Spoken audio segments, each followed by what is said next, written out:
Procter Gamble's annual shareholders meeting was held last week. CEO Bob McDonald got about 20 seconds of polite applause when he articulated a strategy for restoring growth, improving productivity, and increasing shareholder value. McDonald said a continued focus on P&G's 40-20-10 plan will lead to better results for shareholders. That plan calls for P&G to focus on its biggest, most profitable business segments, improve innovation, and increase productivity.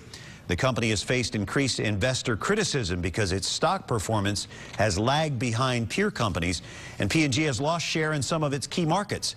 McDonald says, "We're holding our own feet to the fire. We're doing everything we can to deliver this plan.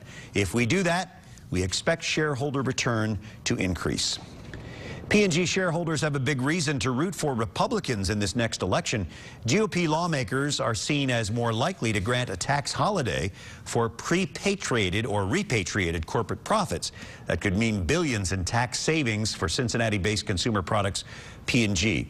In fact, soon-to-be republished research shows P&G is among the U.S. companies that stand to gain the most from tax law changes that encourage large multinational corporations to bring overseas profits back to America.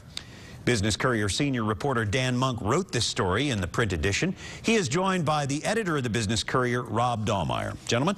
Brian, thanks, and Dan, thanks for being here. It's kind of a complicated issue on the face of it, but really not so much. P&G, like a lot of giant companies that do business overseas, are sitting on big piles of cash all the time overseas.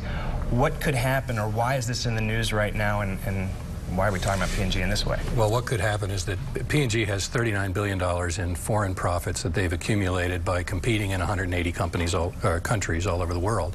And what P&G and other multinationals face is that if they bring the money back to the U.S., they're subject to the 35% corporate tax rate here in the U.S. So you've heard candidates, Barack Obama and Mitt Romney, both talk about reducing the corporate tax rate in the U.S., which is seen as much higher than the rest of the world.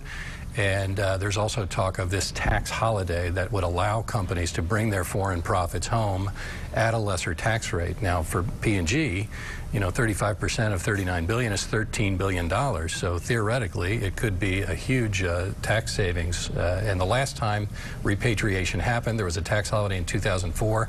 P&G brought $10 billion home. They spent most of the money on share repurchases. Now, some people, though, say that this money that essentially doesn't fall into their laps, but it's not money that they necessarily thought they were going to get. Yep.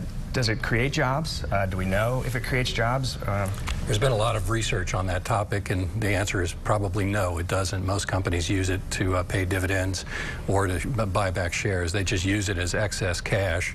But there are people who make this argument that once the money comes back to the U.S., it could be used to invest in U.S. operations.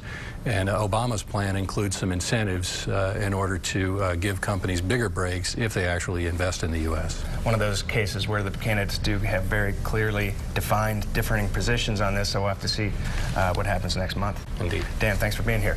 Brian, to you. All right, Rob and Dan, thank you.